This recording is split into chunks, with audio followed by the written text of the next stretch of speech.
Assalamualaikum warahmatullahi wabarakatuh. Balik lagi bareng aku Nurina Adlia, mahasiswi Institut Agama Islam Negeri Langsa, Fakultas Usuluddin Adab dan Dakwah, Prodi Komunikasi dan Penyiaran Islam. Jadi di podcast kali ini untuk memenuhi tugas KPM aku dengan tema dampak COVID-19 dan pengalaman resiliensi dengan judul Tips Meningkatkan Resiliensi sebagai Benteng Diri di Masa Pandemi. Jadi aku bakalan ngasih tips-tips cara meningkatkan resiliensi sebagai benteng diri kita di masa pandemi ini.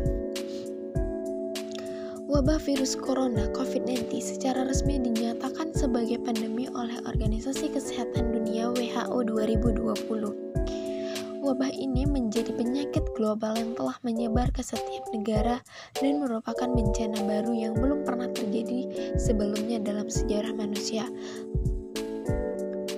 Pandemi COVID-19 tidak hanya berdampak pada kesehatan fisik, namun juga kesehatan mental.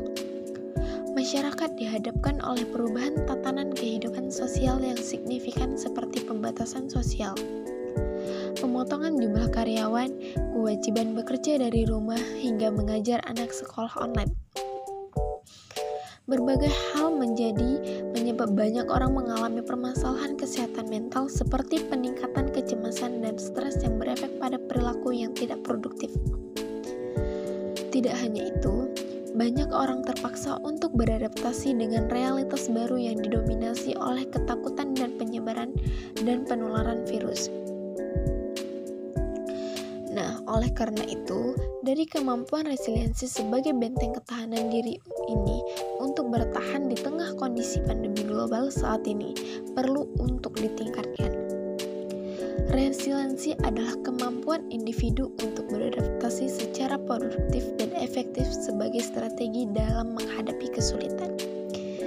Nah, jadi terdapat 7 aspek yang harus teman-teman ketahui untuk menjadi pembentuk resiliensi individu.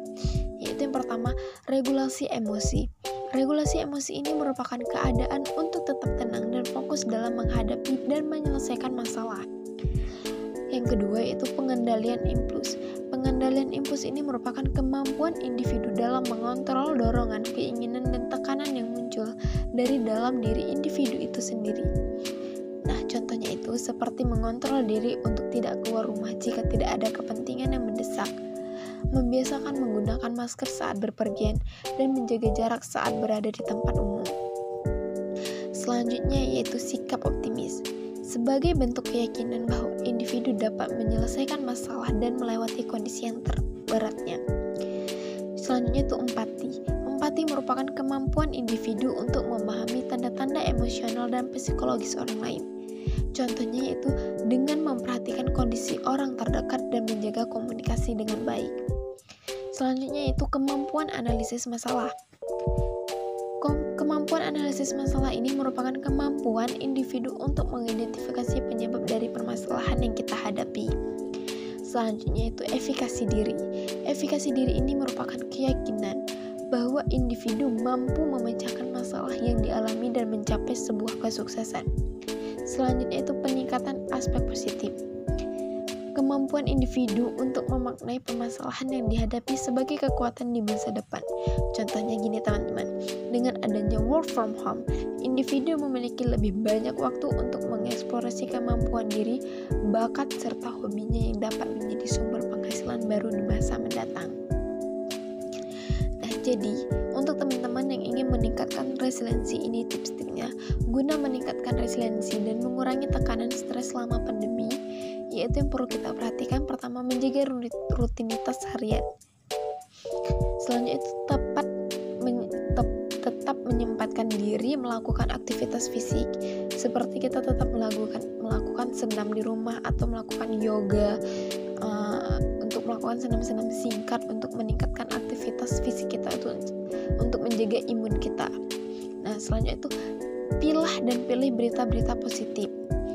Maksud dari itu yaitu kita tuh selama pandemi COVID itu banyak banget berita hoax yang menyebar tentang masalah COVID. Jadi kita tuh harus bisa memilih berita-berita yang benar-benar itu bukan berita hoax Dan kita juga harus mendengar berita-berita positifnya aja, jangan ambil yang negatif, takutnya kita jadi overthinking sendiri.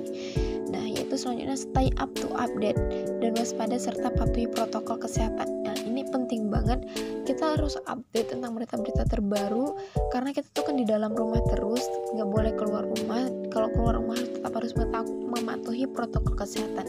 Jadi kita tuh harus update melalui media sosial dengan cara itu tadi, jangan mudah percaya dengan berita hoax. Nah, selanjutnya itu menjaga komunikasi dengan orang terdekat. Selanjutnya itu mencari dukungan sosial dan menjalankan aktivitas. Nah, jadi itu dia tips dan trik untuk seputar menjaga resiliensi dan kesehatan mental. Nah, jadi untuk teman-teman yang ingin keluar rumah, jangan lupa mematuhi protokol 3M, yaitu membiasakan menggunakan masker, menjaga jarak, dan jangan lupa mencuci tangan. Nah, untuk teman-teman yang mendengarkan, sekian podcast kali ini. Wassalamualaikum warahmatullahi wabarakatuh.